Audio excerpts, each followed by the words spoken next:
ऐसे सवाल SSC, CGL, MTS और रेलवे में ऐसे सवाल अक्सर पूछे जाते हैं। तो आप लोग ऐसे सवाल को कैसे करना है और कितने तेजी से यहाँ पर ऐसे सवाल का आंसर आपको देना चाहिए। तो इस वीडियो में हम लोग यही देखेंगे कि यहाँ पर एक सवाल दिया है पहला कि यदि दूध का मूल्य 60 रुपए प्रति किग्रा से बढ़कर 70 रुपए प्रति किग्रा हो जाता है तो खर्च समान रखने के लिए खपत कितने प्रतिशत कम करना होगा। देखिए हमारे जेब में अगर 600 रुपए हैं तो मैं 60 रुपए केजी से मैं क्या करता था, 10 केजी हमेशा दूध खरीदता था। तो अब यहाँ पर 70 रुपए वही हो गया दूध का दाम। तो हमारे पास अभी जेब में 600 रुपए ही है।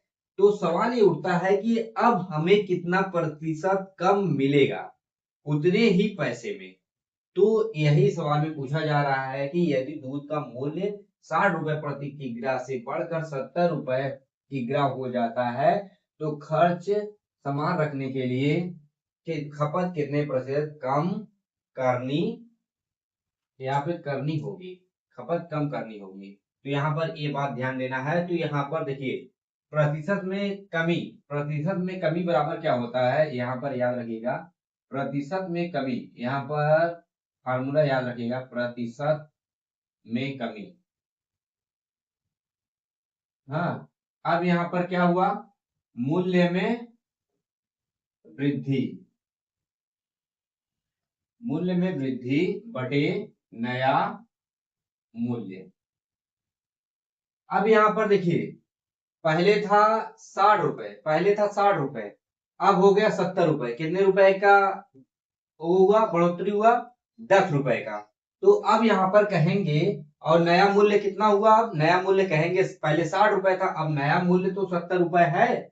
तो यहाँ पर 60 से 70 रुपए जब हो गया है हमारा, तो यहाँ पर क्या करेंगे कि अब मूल्य में वृद्धि, तो 70 में से क्या करेंगे, 60 को घटाएंगे और बटे नया मूल्य 70 कर देंगे, गुणे कितना हो जाएगा, 100।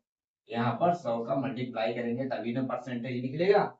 तो यहाँ पर कितना हो जाएगा, यहाँ पर देखिए कि 10 बटे 70 और यहाँ पर हो जाएगा गुणे 100 और यहाँ पर एक जीरो से एक जीरो कट जाएगा और यहाँ पर कितना आएगा, 7 एकम 7 और यहाँ पर कितना आ जाएगा, 7 एकम 7, यहाँ पर 3 बचेगा, 7 चौक 28.28%। देखिए इतना आ गया ना, 14 आ गया।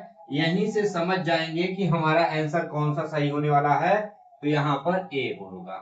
ठीक है, एक बात हमेशा याद रखिएगा कि आपके जेब में उतने ही रुपए हैं और आपका यहाँ पर मूल्य उस वस्तु का बढ़ चुका है, लेकिन हमें उतने ही रुपए में अब कितना कम सामान मिलेगा, यही यहाँ पर परसेंटेज निकालना था। तो अब यहाँ पर ये बात तो आप समझ गए हैं कि कितना आपको यहाँ पर परसेंटेज निकालना था। अब यहाँ पर देखेंगे यदि यदि चीनी का मूल्य, दूसरा सवाल क्या है, यदि चीनी का मूल्य 80 रुपए प्रति किलो, अब चीनी आप खरीदने जब जा रहे हो तो 1 किलो यहाँ पर 80 रुपए प्रति किलो आपको मिल रहा था। मान लीजिए कि आपने 10 किलो चीनी ले लिया, 10 किलो चीनी आपको ले लिया है, तो वहां पे आपको 800 रुपए का मिल रहा होगा। लेकिन बढ़ के 100 रुपए प्रति किग्रा हो जाता है तो खर्च समान रखने के लिए अभी हमारे पास 800 रुपए ही है। ये मत कहिएगा कि हमारे 100 रुपए किलो है तो हम 100 रुपए की जगह पे 1000 देंगे, ये बात नहीं कहा जा रहा है। यहाँ पर खर्च वही हो, खर्च जो है हमारा 600 ही हो, 800 ही है, यहाँ पर 800 ही है। हमारे जेब में 800 रुपए है तो खर्च हम उतना ही करेंगे।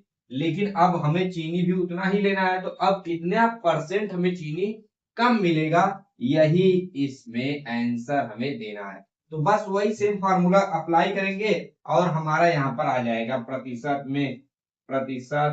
में कमी, प्रतिशत में कमी, यहाँ पर लिख देंगे मूल्य में वृद्धि, मूल्य में कितने की वृद्धि हो रही ये देखेंगे और बटे यहाँ पर नया मूल्य देखेंगे, नया मूल्य क्या है। तो यहाँ पर नया मूल्य देखेंगे जब, तो यहाँ पर देखिए अब प्रतिशत में वृद्धि कितना हुआ है, 80 रुपए से 100 रुपए हो गया, मतलब कितने रुपए की वृद्धि हुई है, 20 रुपए का, डायरेक्टली लिखो 20, 20 बटे और नया मूल्य कितना है, 100 है, यहाँ पर गुणे 100 यहाँ पे 100 से 100 कट गया, 20% का क्या हुआ है, कमी हुई है 20% की, 20% जो है कम हुआ है।